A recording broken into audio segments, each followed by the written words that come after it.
I'm Catherine, 39 years old, a devoted homemaker and mother to our bright-eyed 5-year-old daughter. My husband Bob is my steadfast companion in this journey of family life. Despite the bustling household, there's a quiet pang of estrangement for my own siblings. I find myself nestled between an older brother and a younger one, but the bonds between us have grown faint over the years. As a child, the rift was palpable. My brothers, inseparable in their adventures, left me behind because of my gender. Even now, they share a camaraderie that seems impervious to time. Despite the disparity in age, they remain close, even choosing to live together in adulthood.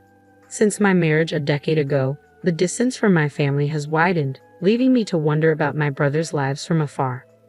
Loneliness, a familiar companion, prompted a decision to limit my own family size to 2 children, a resolution born from the ache of childhood exclusion.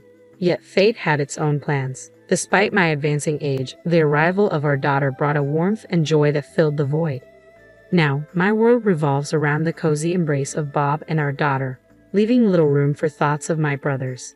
Even news of my older brother's impending engagement failed to stir more than a passing curiosity. Yet, as the day of his introduction to Marilyn approached, the family home buzzed with excitement. My parents, long concerned about my brother's single status, busied themselves with preparations while my younger brother bemoaned his own solo status. Then, as my brother entered with Marilyn by his side, the air was electric with celebration, casting aside any lingering shadows of estrangement. I observed the scene with a detached air, as if it were unfolding in a distant land with no connection to my reality. "All the best to you, Mike and Marilyn," I managed to muster, though my words felt hollow even to my own ears. As I mechanically prepared the coffee, Marilyn ventured into the kitchen, offering her assistance. I declined politely, insisting she enjoy the gathering as our guest. Yet Marilyn's demeanor hinted at something more sinister, smirk playing at the corners of her lips as she remarked on the passage of time. "Time is cruel, isn't it? You who were once so small, now the lady of the house," she taunted, leaving me at a loss for words. I could only nod in response, masking my discomfort. Returning to the living room, Marilyn left me to contemplate her cryptic words. Despite her apparent dislike, I resolved not to let her affect me. However, the unease lingered like a shadow, casting doubt on the future of my relationship with my brother and his new wife.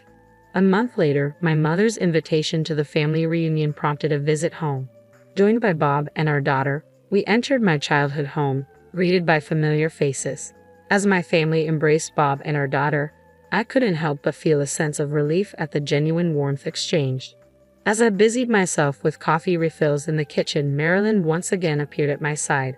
Her presence sent a shiver down my spine, but I maintained my composure. "Catherine," she began, her tone laden with unspoken implications, "I don't want to see your face at our family gatherings. As a wife, you should be attending your husband's family events." Marilyn spat out, her words dripping with disdain. I felt a surge of indignation, but I held my ground. "Don't worry, I hardly have anything to do with this house. Even today, I was only called over by my mother." "Then please, don't come over, even if my mother-in-law calls you," she retorted sharply. I couldn't fathom why Marilyn harbored such animosity towards me, but I couldn't summon the energy to care about the woman who was soon to be my brother's wife. They say the opposite of love is indifference, and that was exactly how I felt, indifferent.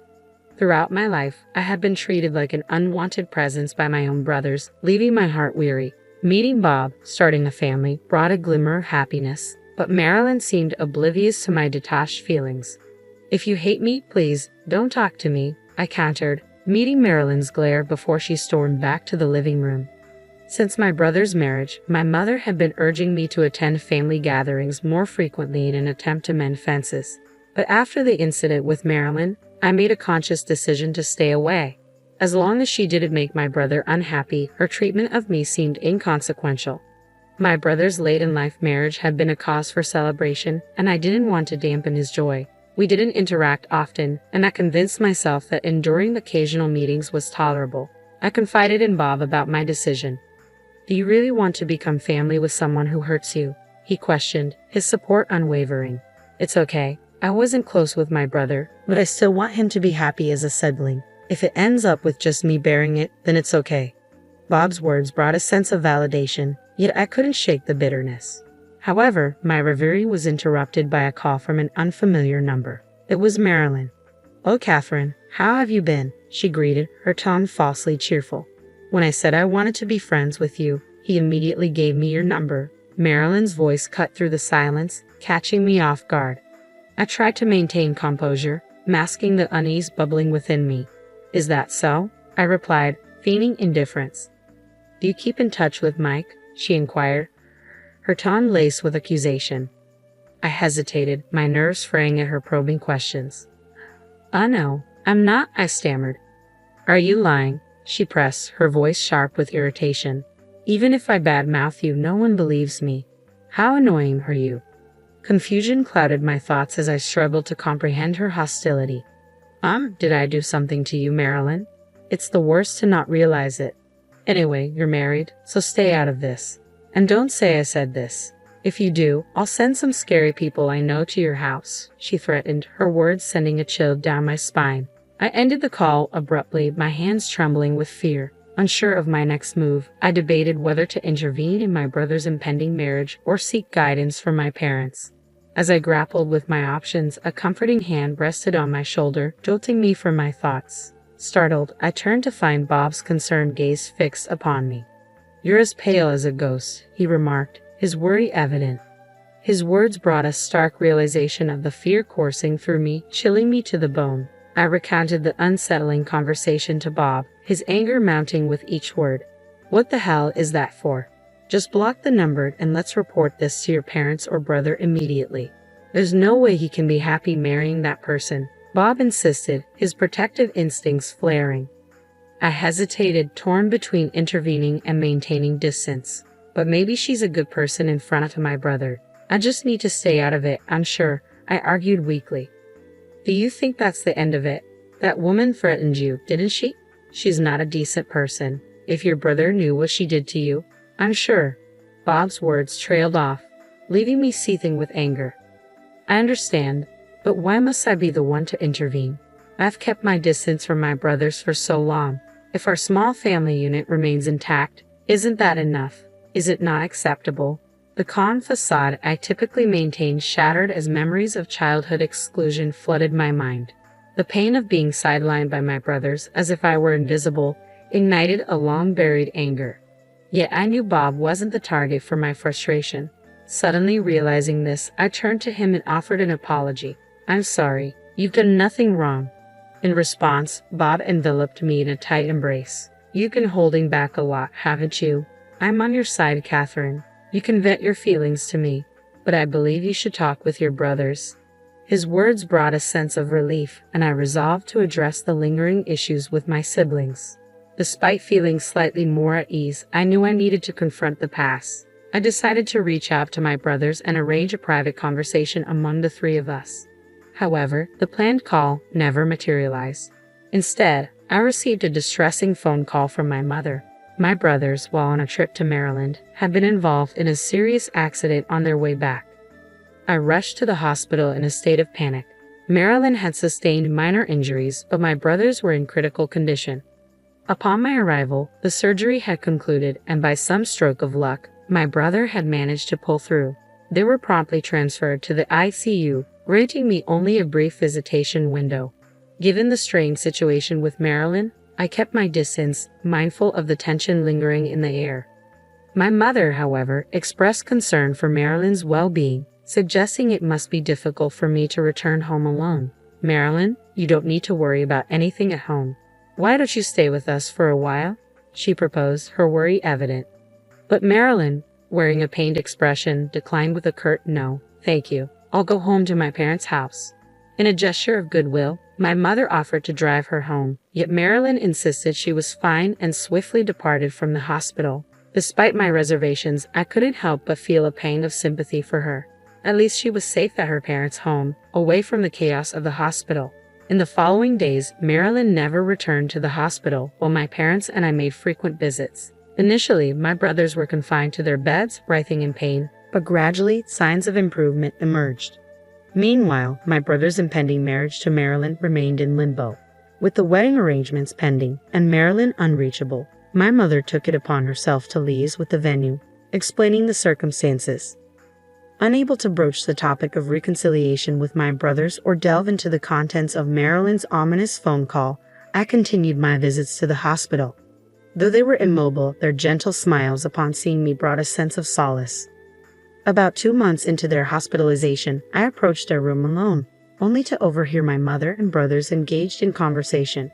If something were to happen to me, I've made sure the insurance money would go to Catherine. If Catherine is happy, then I'm content, my older brother remarked, his words laced with sincerity. A pang of guilt washed over me as I listened, but their discussion shifted to Marilyn. Truly, I feel bad for Marilyn, but perhaps it was for the best that we didn't invite Catherine. Marilyn seems uncomfortable around her.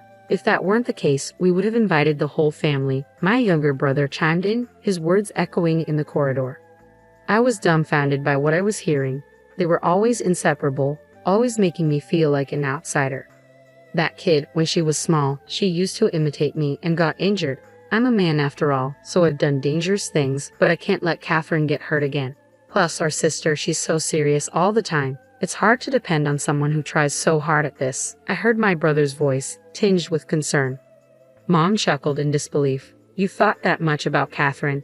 My heart swelled with unexpected emotion. Together, we pleaded with Bob to take care of Catherine. Ah, those were the days. I remembered the shock on Bob's face.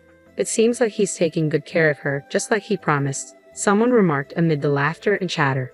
But I couldn't bring myself to join in. Tears streamed down my face, rendering me unable to lift my head. How could I have been so blind to the love surrounding me?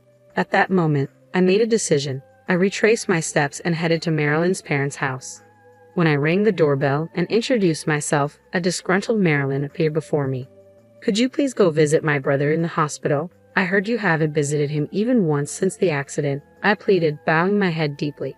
But Marilyn flatly refused me. You think I'm going to marry a man in that state? I told you a lot of things, but it doesn't matter anymore. I plan to discuss breaking off our engagement once everything has settled down. I'm glad we didn't get married. My heart sank at her words. Marilyn, didn't you get engaged to my brother because you love him? Don't be silly. I work in insurance sales, and I approached him because I knew he had a high insurance policy. His salary seems high too, but it was a misunderstanding. That man, he put you as the insurance beneficiary. Usually you change the beneficiary to your spouse once you're engaged. Marilyn explained, her words landing like a heavy blow. After I convinced him of that, he said he'd change it to my name after we were officially married. I don't need a man with such injuries, Marilyn declared, her tone tinged with disdain. So, you were telling me to stay away from home so my brother and I wouldn't meet? I questioned, trying to make sense of her logic. Yes, if he cared that much for his sister, I thought it would be a nuisance. But I won't say those things anymore, so don't worry. The accident completely killed my love for him. And the fact that I got injured too is the worst. The accident is partly your brother's fault, so he should compensate me for the emotional damage. Marilyn explained, her words fueling a surge of anger within me. Despite my rising fury, I took a deep breath to calm myself down. If you consult a lawyer, you'll find that your demands won't go through, I reasoned. You don't know that, Marilyn retorted defiantly. I do, but more importantly, about my smartphone. I began, but Marilyn cut me off dismissively. I don't care about your smartphone, she interrupted. I see, it's about her to take notes. So my phone automatically records all phone calls, like the threats you made. What would happen if I reported it to the police, I wonder? I challenged, a hint of satisfaction in my voice. At my words, Marilyn's demeanor shifted from defiance to anger. Yo, what the hell are you thinking? Recording is wiretapping. What kind of crime is that? You're recording people's conversations without permission. But it must be some crime, she exclaimed, her voice rising in agitation. Just then, Marilyn's mother arrived at the front door and joined the confrontation. How dare you record her conversation without permission? Hand over your phone now, she demanded. Her tone fierce. As Marilyn glared at me with disgust, I maintained a calm smile. I'm glad, too, that you wish to break off the engagement. I wouldn't want a person with such a bad character around my brother, I replied evenly. I uttered those words and departed Marilyn's family home, feeling as though I were fleeing from the situation. Immediately after, I made my way to the hospital room where my elder brother and younger brother were recuperating. Both of you, what I'm about to tell you might shock you, but I want you to know, so I won't hide it anymore, I prefaced, bracing myself for their reactions. I played the recording of the phone call I received from Marilyn, allowing them to hear her true intentions. Both my elder and younger brothers were taken aback, their eyes widening in disbelief. Furthermore, I revealed that I had discreetly recorded our earlier conversation when I met them, ensuring they heard Marilyn's manipulative words firsthand. My elder brother's fury was palpable, and despite his healing leg, he attempted to rise from his bed in agitation. I barely managed to restrain him. "Stop it. I didn't let you hear this because I wanted you to get angry. I just want you to give up on marrying Marilyn," I implored. Then, my younger brother spoke up. "I can't forgive her either. But sis, why did you go to such lengths for us?" I confessed that I had overheard their conversation with our mother earlier, apologizing for eavesdropping. To my surprise, they shook their heads in unison, expressing remorse for their distant behavior in the past. "That's what it was? We're sorry for being distant. We didn't know how to interact with you after that childhood incident. But the truth is, both of us always cared about you," my elder brother admitted, his words easing the tension in the room. Relieved by their heartfelt apology, I couldn't help but smile. "Thank you. I'm an adult now. I don't only need to be protected. I can protect you guys too." In the following days, my brothers made a full recovery and were discharged from the hospital. My elder brother announced the termination of his engagement with Marilyn, refusing her demands for compensation. He hired a lawyer, but naturally, no compensation was paid out. Meanwhile, my brothers shared Marilyn's misdeeds with their mutual friends, even providing recordings of her threats. Consequently, Marilyn found herself isolated and shunned by those around her. Since then, I've returned to my normal life feeling a newfound peace in my heart. My bond with my brothers has strengthened, and we often spend time together, making up for lost time. 2 years later, both my brothers found their future spouses, and our relationships with their families remain amicable. As I reflect on the journey we've taken, I'm filled with hope for our continued good relationship as in-laws.